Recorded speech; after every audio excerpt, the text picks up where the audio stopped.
What's up, YouTube? The topic of today's video is a computer build.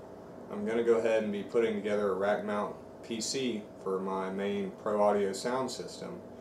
The main motivating factor for putting this computer together was I really just wanted to have balanced audio throughout my entire system, do away with the RCA cables, and also wanted to have a little bit newer hardware. I've been using a older Celeron kind of big box store computer for the music player and just wanted something a little better. So we'll quickly go through the parts that I've chosen for this build. This is the motherboard I've chosen. It's a ASRock H110M DVP. As you could guess from the motherboard's name, it has the H110 chipset, which is the entry-level Intel chipset, but I'm okay with it because it'll be a good match for the processor I've chosen, which is a Pentium G4600. Should be a nice upgrade from what I'm using now. The video card I've chosen for this build is a GeForce GTX 750. Technically, for what I'm using this system for, I probably could have gotten by just using the onboard graphics, but I did want something a little better, and in case I do decide to do some light gaming in the future, it'll be nice to have that throttle there. Here's the power supply I've chosen. It's just kind of a $30–35 Newegg special 430 watt EVGA power supply. A little mounting kit for my drives. For the operating system, I have this Kingston SSD. I've also got this 2.5-inch Hitachi hard drive that I'll be using for music storage that I salvaged from a friend's broken laptop. The memory I'll be using for this build is this Hyper Fury X. It's DDR4 memory, 2133. I actually got a pretty nice deal on it on eBay. Here's the optical drive I've chosen. I believe it's an Asus brand. I picked this one because it didn't have any logos on the front. The sound card I'll be using for this build is a M-Audio Delta 44. It's a balanced audio sound card. And that's actually the reason I chose this particular motherboard that I did, the H110M DVP by ASRock, because it was basically the least expensive motherboard I could find that still had a legacy PCI slot on it. But as far as this card goes, it has this D-sub style connector with a big heavy-duty cable, and that goes to this breakout box, which has 4 1/4-inch inputs and 4 1/4-inch outputs. And then I've just got some SATA cables and various screws, and of course the case itself, which was the most expensive part of this build. It's, I believe, an ARC brand case, 3 rack units, micro ATX or full-size ATX form factor. So let's go ahead and get this build underway.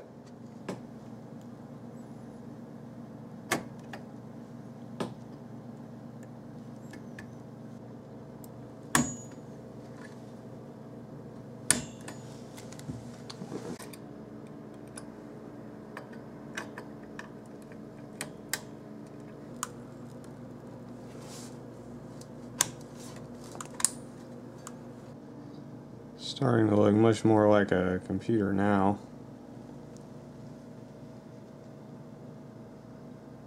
Unfortunately, I'm not going to be able to install the optical drive today because I don't have a screwdriver that is able to get down to that screw right there. But that's okay. I'm going to go ahead and give this thing its first power up.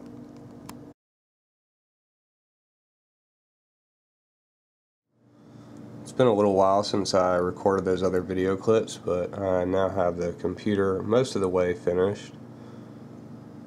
I ended up going with a different motherboard. Here's the motherboard I ended up going with. The previous motherboard had some issues. I was not able to get it to boot, but everything's working great now. The cable management is not the best, but this isn't permanent.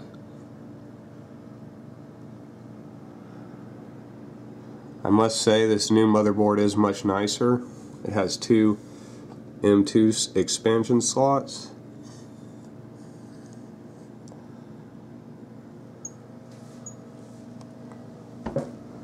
So I'll go ahead and start the computer up. The operating system I'm running is Linux Mint 18.2.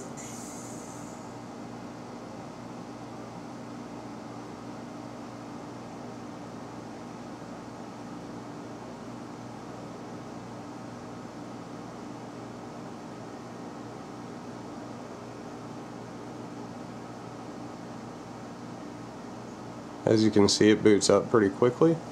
One thing that surprised me was the drivers for the sound card and video card were automatically downloaded by Linux and went to work. So that was really nice, pretty much plug and play.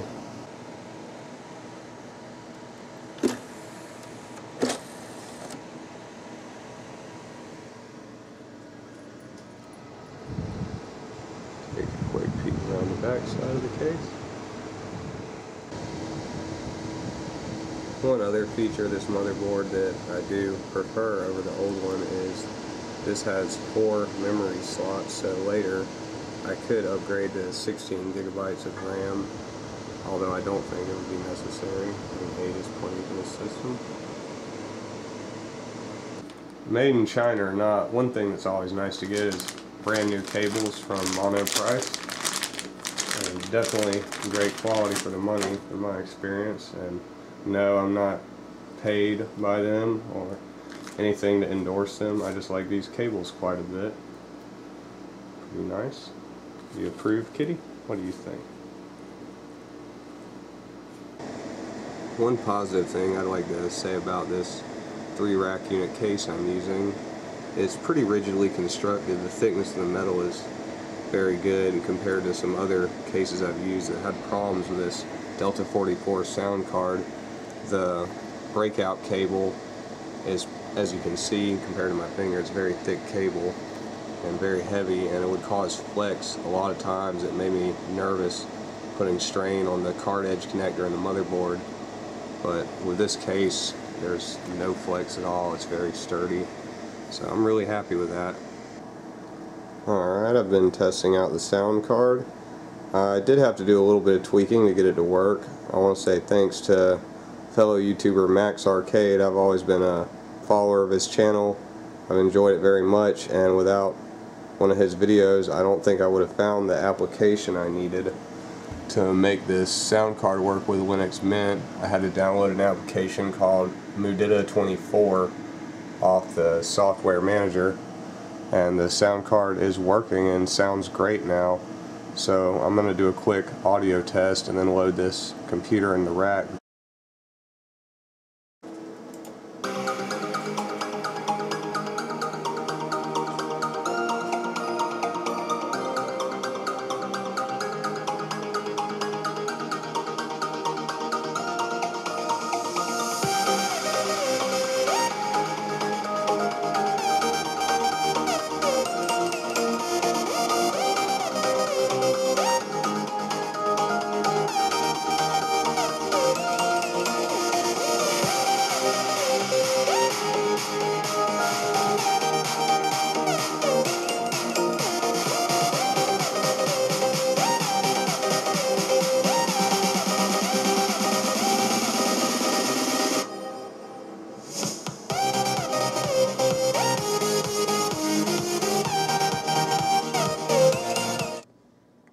This is the PC I've been using for my audio rack most recently.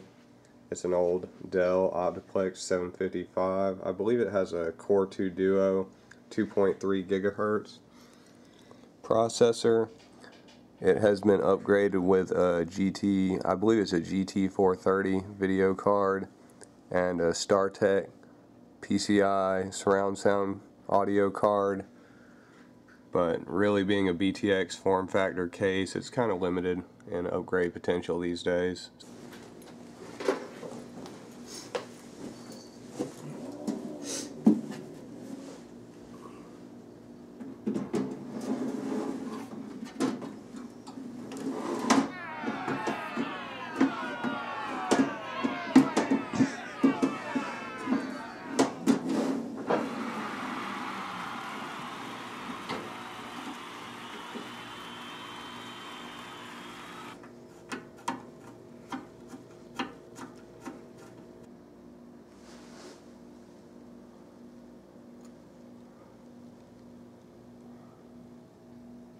Gotta love a nice rack.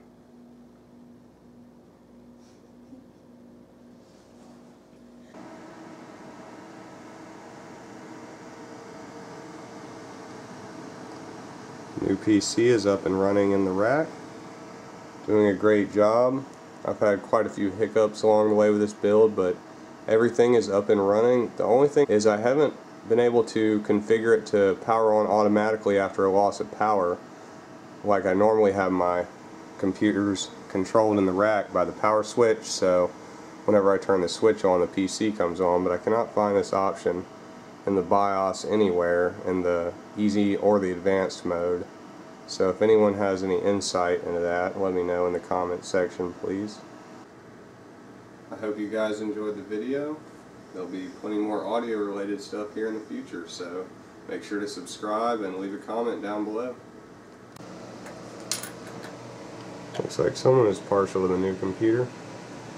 What do you think about it, Kitty?